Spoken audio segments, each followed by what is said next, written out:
Oke teman-teman semua, Assalamualaikum warahmatullahi wabarakatuh. Selamat datang kembali di channel saya. Oke, pada kesempatan kali ini kita berjumpa lagi di channel M Nuzur. Dan hari ini kita akan membahas mengenai kompresor AC. Nah, di depan saya ini sudah ada sebuah komponen kompresor AC. Mereknya ini merek Denso ya. Dan Denso ini paling banyak digunakan pada alat berat maupun di mobil. Sebenarnya ada satu lagi selain daripada Denso, yaitu kompresor jenis Sanden.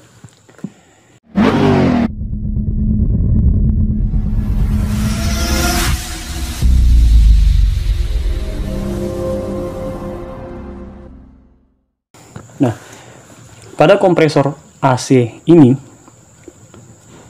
itu biasanya dipasang baik di alat berat maupun di mobil.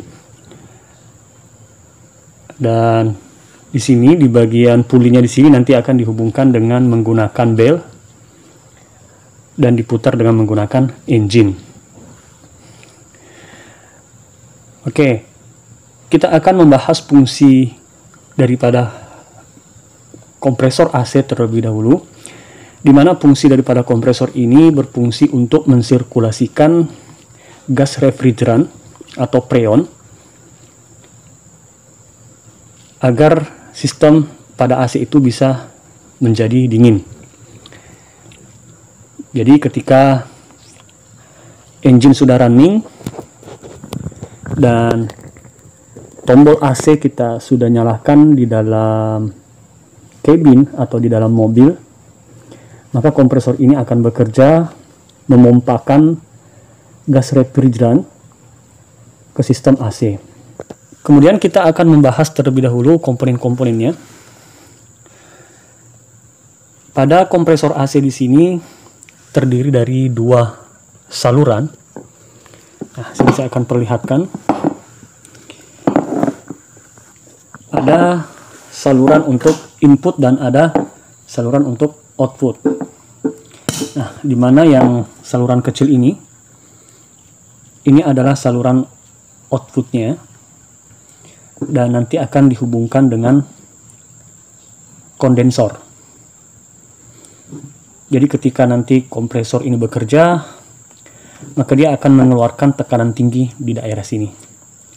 Dan tekanannya itu berupa tekanan gas yang bertekanan tinggi, sekitar 150 sampai dengan 300 PSI. Nah, kenapa tekanan refrigerannya dalam bentuk gas? Karena kondisinya dalam kondisi panas, sehingga refrigeran nanti itu akan dikirim ke kondensor untuk didinginkan. Dan rata-rata kondensor mobil atau alat berat itu berada di bagian depan radiator untuk didinginkan, agar supaya nanti gas refrigeran tadi yang sudah menjadi gas berubah menjadi cair kembali. Oke, kemudian kita lihat lagi saluran yang satunya.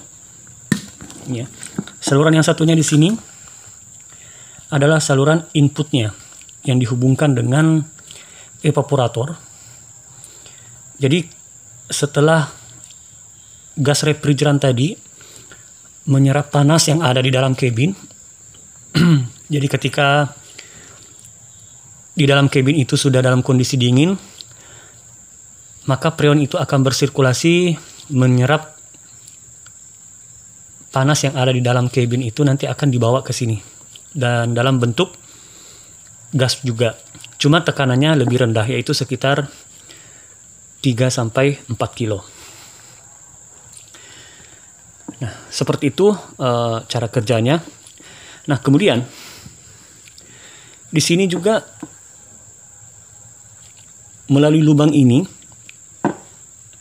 selain daripada tempat mengisi refrigeran, juga bisa dilakukan dengan mengisi oli melalui lubang ini. Untuk kompresor tipe Denso, teman-teman bisa melakukan pengisian oli melalui lubang yang besar ini. Ya. Jadi rata-rata kalau secara total sekitar kurang lebih 250 ml untuk kompresor yang baru. Tetapi ketika teman-teman ingin melakukan penggantian kompresor, nah, cukup dengan mengganti oli sesuai dengan berapa jumlah oli yang terdapat di dalam kompresor yang lama. Jadi ketika teman-teman setelah melakukan penggantian kompresor yang lama itu dikeluarkan olinya semua, kemudian nanti diukur berapa cc yang tersisa di dalam ini. Kemudian ketika nanti ada kompresor baru yang datang untuk dipasang ke mobilnya, maka jika kompresor itu memiliki oli yang sesuai dengan standar bawaannya, terlebih dahulu oli itu dikurangi. Ya, dikurangi dan harus diikuti berapa jumlah yang tersisa seperti pada kompresor sebelumnya yang lama. Harapannya jangan sampai ketika mengganti kompresor yang baru yang sudah terisi dengan jumlah oli yang banyak, itu langsung dipasang di mobil atau di alat berat. Nah, ketika langsung dipasang seperti itu, maka pasti mengalami kelebihan oli. Dan ingat, ketika mengalami kelebihan oli pada sistem AC bisa menyebabkan kebuntuan. Kenapa tidak diisi sesuai dengan jumlah aslinya? Karena di sistem AC yang lain seperti di hose, receiver dryer, dan pada evaporator itu memiliki sisa oli, karena oli itu bersirkulasi bersamaan dengan sirkulasi refrigeran.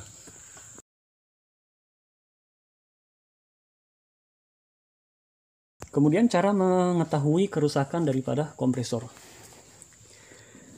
Tadi saya sudah jelaskan di sini mengenai jenis-jenisnya atau nama-nama komponennya. Di sini ada lubangnya. Kemudian di bagian sini ada clutch-nya. Jadi ketika nanti menyalakan AC dan menekan tombol AC-nya, maka di sini akan dikirimkan arus 12 volt atau 24 volt. Kebetulan kompresor ini adalah 24 volt karena punya alat berat. Kalau mobil biasanya 12 volt. Ketika dikirimkan tegangan di sini 12 volt atau 24 volt sesuai dengan kendaraannya, maka coil ini akan aktif dan menjadi magnet. Ya. Kalau tidak ada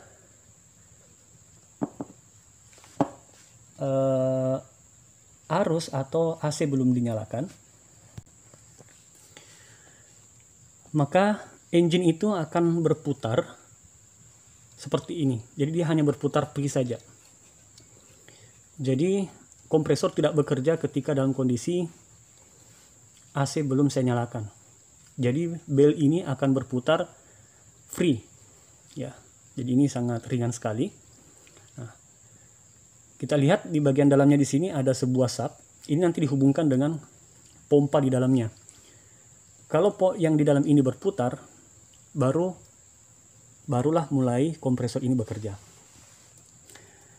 Nah, jadi ketika tombol AC belum saya tekan, maka dia hanya berputar seperti ini. Free. Jadi teman-teman bisa melihat ketika kondisi AC-nya kurang dingin, penutupnya ini bisa dibuka, covernya di depan, kemudian dilihat.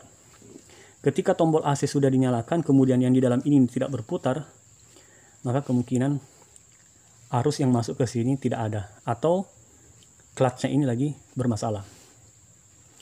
Normalnya adalah ketika dalam kondisi AC ditekan, puli ini diputar sama bel, berputar bersamaan dengan yang di dalam.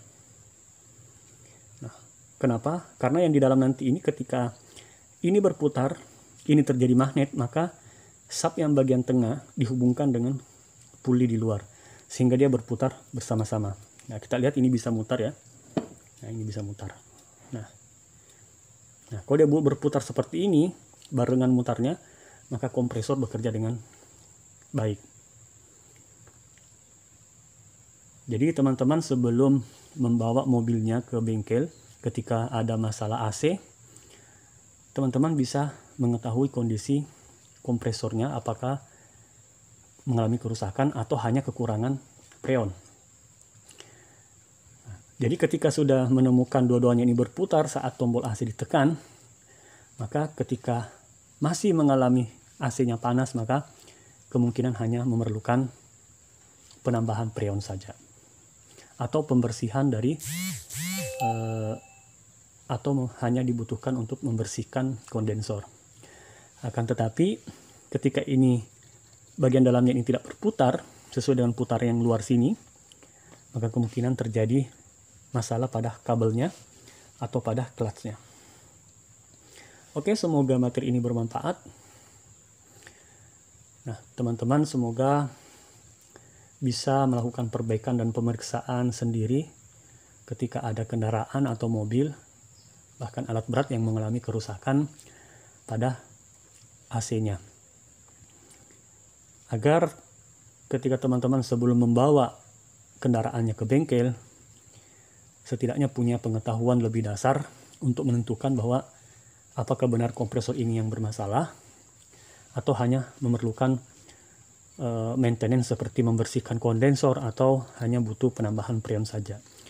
Karena ketika dibawa ke bengkel kemudian disuruh langsung mengganti kompresor dengan alasan bahwa kompresornya rusak, tanpa teman-teman memahami cara kerjanya, maka pasti bisa dikenakan biaya yang sangat tinggi.